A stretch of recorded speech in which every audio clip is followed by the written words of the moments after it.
soit z, la variable aléatoire qui suit la loi normale n01,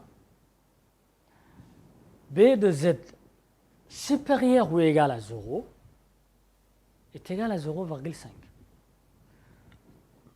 Donc, on avait dit, on a une densité, et comme on a une densité, cette surface-là, c'est 1. On est d'accord? Donc, si on prend la partie supérieure ou égale à 0, c'est-à-dire cette partie coloriée, donc cette partie-là, c'est combien? C'est 0,5. B de z supérieur ou égal à 0 est égal à 0,5. Si on prend maintenant B de z inférieur ou égal à moins a, c'est cette partie, c'est aussi égal à b de z supérieur ou égal à a.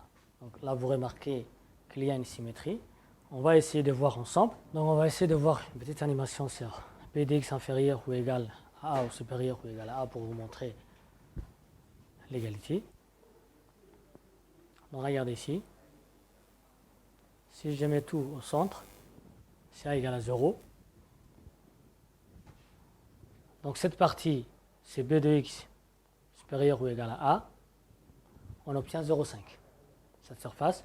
Et l'autre partie aussi, on obtient 0,5. Là maintenant, b de x supérieur ou égal à a, c'est 0,2743. Et b de x inférieur ou égal à moins a, c'est toujours 0,2743. Voilà. Donc ça devient nil hein, si on s'éloigne rapidement.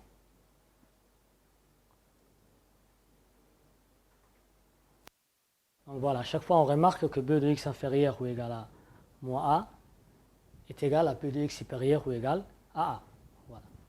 Allez, donc on avait dit b de z supérieur ou égal à 0, c'est cette partie-là, c'est 0,5. On a remarqué aussi que b de z inférieur ou égal à moins a et b de z, et c'est égal à b de z supérieur ou égal à a. Donc on commence un exercice. Soit x la variable aléatoire qui suit la loi normale 0,1. Première question. Déterminer p de x inférieur ou égal à a. Deuxième question, p de x strictement supérieur à a. Troisième question, p de x compris entre moins a et a. Et la dernière question, c'est x inférieur à moins a. Et on vous a donné l'aire des domaines coloriés. Cette partie-là vaut 0,3. Allez, je vous laisse faire cet exercice 2 minutes là. Allez.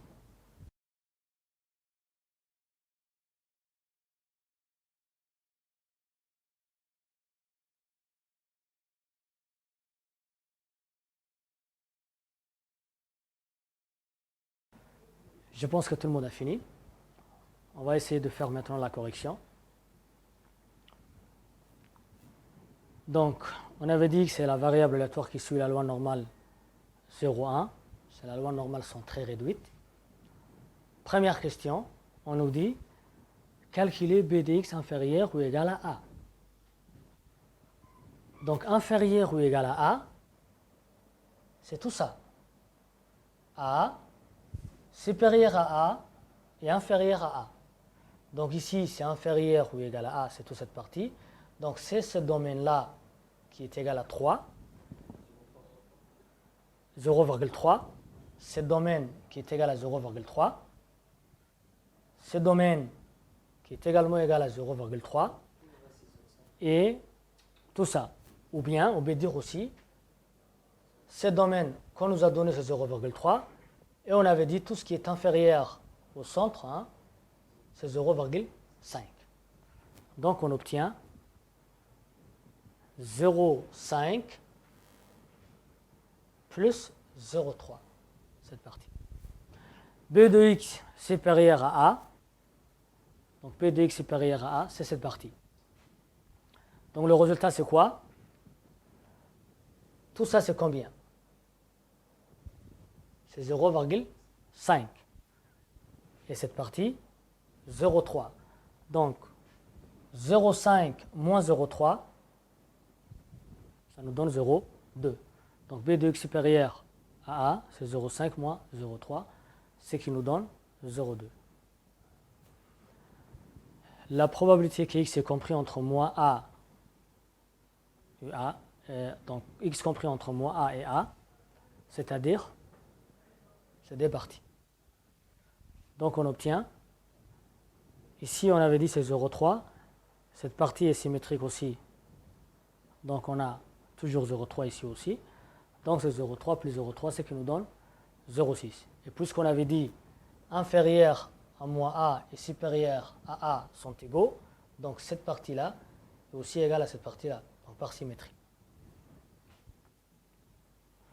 Donc la probabilité que x est inférieur ou égal à moins a, c'est cette partie, est égale à quoi? C'est la probabilité que x est supérieur à a, d'après le cours. On avait dit b de x inférieur à moins a, c'est aussi égal à b de x est strictement supérieur à a. Et comme on a déjà calculé ici, on obtient 0,2. Donc vous prenez la correction.